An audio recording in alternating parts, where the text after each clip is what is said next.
Haqiqiy xotirani soxta xotiradan qanday ajratish mumkin? Bu videomizda shu haqida gaplashamiz. Ko'p odamlar o'z xotiralarini aniq deb o'ylaydi, ammo miyamiz ba'zan voqealarni o'zgartirib yuboradi. Unda savol: haqiqiy xotira bilan soxta xotirani qanday ajratish mumkin? Birinchidan, haqiqiy xotira odatda sodda bo'ladi. Unda aniq detallardan ko'ra umumiy manzara ko'proq eslanadi. Soxta xotirada esa aksincha, juda ko'p mayda detallar paydo bo'lib qoladi. Ikkinchidan, haqiqiy xotira vaqt o'tishi bilan xiralashadi, lekin mazmun qoladi. Soxta xotira esa ko'pincha juda jonli, hatto haddan tashqari ideal bo'ladi.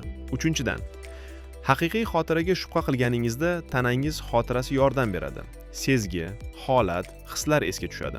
Soxta xotirada esa his-tuyg'u bo'lmaydi, faqat hikoya qoladi. Shuning uchun ba'zan eng ishonchli ko'ringan eslashning o'zi ham to'liq haqiqat bo'lmasligi mumkin. Qizig'a? Kanalimizga a'zo bo'ling. Yanada qiziq ma'lumotlar bizning kanalimizda.